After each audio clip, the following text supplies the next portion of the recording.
ప్రయత్నం చేస్తే పార్టీ బతుకుతుంది. లేకుంటే ప్రమాదకరంగా బీజేపీ తెలంగాణలో ఎదిగితే బీఆర్ఎస్ ఇంకా బలాన్ని కోల్పోవాల్సి వస్తుంది. నేను రాష్ట్ర ప్రజలందరికీ కూడా విజ్ఞప్తి చేస్తున్నాను. ప్రమాదకరంగా తెలంగాణలో బీజేపీ దూసుకొస్తున్నది. అది తెలంగాణ సమాజానికి, తెలంగాణ అభివృద్ధికి ఏ రకంగానూ మంచిది కాదు. తెలంగాణలో అన్ని మతాలు, అన్ని విశ్వాసాల మనుషులు కలిసిమెలిసి ఉంటున్నారు.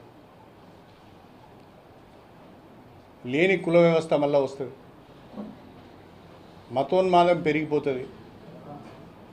ఇది మనకు శ్రేయస్కరం కాదు. ఇది ఏ రకంగా కూడా మనకు శ్రేయస్కరం కాదు.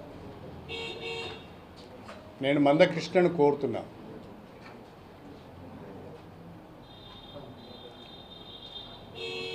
దళితులపైన దాడులు చేస్తూ, హత్యలు చేస్తూ, మానభంగాలు చేస్తూ, చర్చిలపైన దాడులు చేసి తగులబెడుతూ, ముస్లిం మైనారిటీస్ను టెర్రరిస్టులుగా చిత్రీకరిస్తూ సమాజంలో అశాంతిని సృష్టిస్తున్న, రాజ్యాంగ వ్యవస్థను భ్రష్టుపట్టిస్తున్న బీజేపీ పార్టీకి ఓటేయమని ఎట్లా అడుగుతావు కృష్ణ? నువ్వు నా మీద వ్యతిరేకత ఉంటే ఉండొచ్చు, నా మీద కోపం ఉంటే ఉండొచ్చు, కానీ నువ్వు అంబేద్కర్ వాదాన్ని వదిలిపెట్టావు కదా. ఇవాళ బీజేపీ మనువాదాన్ని ప్రోత్సహిస్తూ అంబేద్కర్ వాదాన్ని తొక్కిపెట్టి దళితవాదాన్ని అణిచివేసి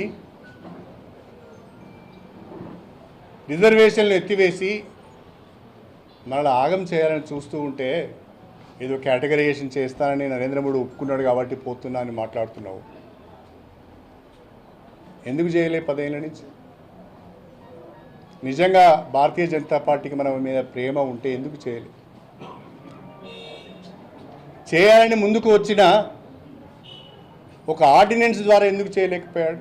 అవకాశం ఉండి కాంగ్రెస్ పార్టీ మద్దతు ఇస్తుందని తెలిపి అన్ని రాజకీయ పార్టీలు కూడా కేటగరైజేషన్కు మద్దతుగా ఉంటామని హామీ ఇచ్చిన తర్వాత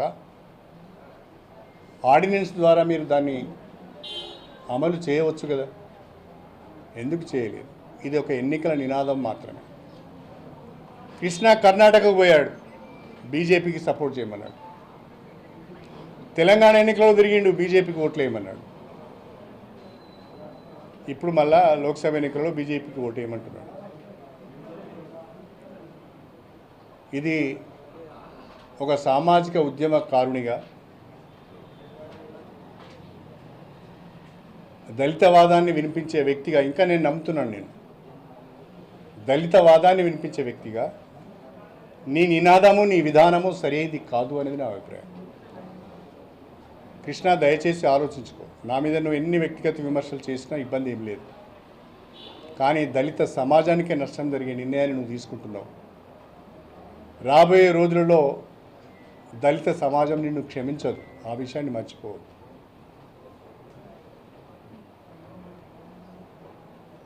నేను ఉమ్మడి వరంగల్ జిల్లా ప్రజలకు, ప్రత్యేకంగా మా స్టేషన్ గన్పూర్ నియోజకవర్గ ప్రజలకు కూడా మీ ఆశీర్వాదంతో ఒక చిన్న కుటుంబంలో, ఒక పేద కుటుంబంలో పుట్టి ఈ స్థాయికి వచ్చాను. రాజకీయాలు ఇంకెన్ని రోజులు చేసినా బహుశా నేను అనుకుంటున్నాను ఇది నా చివరి ఎన్నిక అని, చేయాలనే ఆలోచన కూడా లేదు.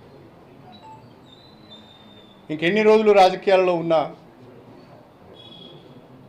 నిజాయితీగానే ఉంటాను తప్ప తప్పు పని మాత్రం చేయాలి. కొంతమంది నాకు గర్వం ఎక్కువ అనుకుంటారు, అది నాకున్న గర్వం కాదు. దళితుడినైనా ఆత్మాభిమానంతో బ్రతకాలి, ఆత్మగౌరవంతో బ్రతకాలనేది నా ఆలోచన. తప్పు చేయనప్పుడు ఎవరికి తలవంచవలసిన అవసరం లేదు అనేది నా ఆలోచన. అది మీకు గర్వంగా కనిపించవచ్చు, ఆహా అదనా వీడేంది ఇట్లా మాట్లాడుతాడు అనుకోవచ్చు. అంటే అది మీ అహంకారపూరితమైన ఆలోచన.